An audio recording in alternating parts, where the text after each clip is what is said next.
بسم الله الرحمن الرحيم.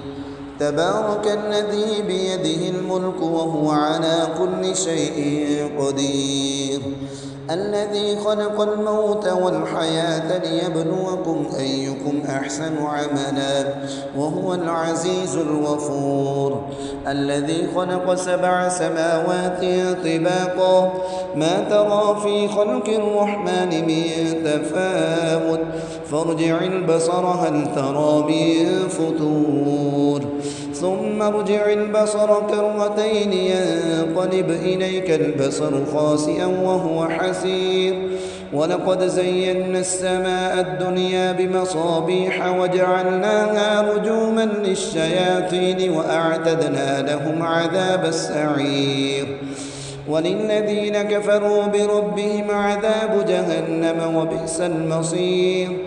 إذا ألقوا فيها سمعوا لها شهيقا وهي تفور تكاد تميز من الغيظ، كلما ألقي فيها فوج سألهم خزنتها ألم يأتكم نذير؟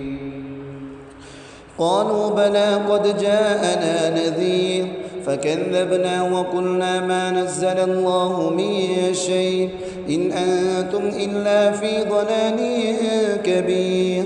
وقالوا لو كنا نسمع أو نعقل ما كنا في أصحاب السعير فاعترفوا بذنبهم فسحقا لأصحاب السعير. إن الذين يخشون ربهم بالغيب لهم مغفرة وأجر كبير. وأسروا قولكم أو اجهروا به إنه عليم بذات الصدور. ألا يعلم من خلق وهو اللطيف الخبير. هو الذي جعل لكم الأرض ظلولا فامشوا في مناكبها وكلوا من رزقه وإليه النشور.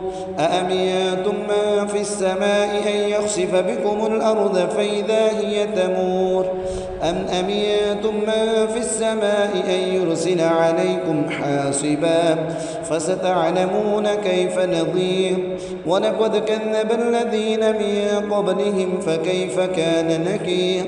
أولم يروا إلى الطير فوقهم صافات ويقبضن ما يمسكهن إلا الرحمن إنه بكل شيء بصير.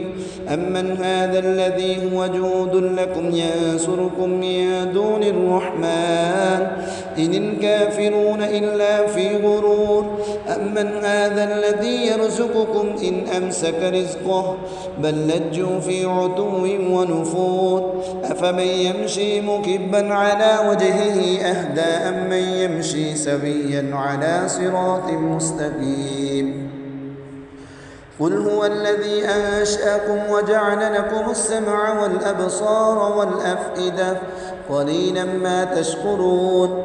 قل هو الذي ذرأكم في الأرض وإليه تحشرون. ويقولون متى هذا الوعد إن كنتم صادقين. قل إنما العلم عند الله وإنما أنا نذير مبين. فلما رأوه زلفة سيئت وجوه الذين كفروا وقيل هذا الذي كنتم به تدعون. قل أرأيتم إن أهلكني الله ومن معي أو رحمنا فمن يجير الكافرين من عذاب أليم. قل هو الرحمن آمنا به وعليه توكلنا فستعلمون من هو في ضلال مبين. قل أرأيتم إن أصبح ماؤكم غورا فمن يأتيكم بماء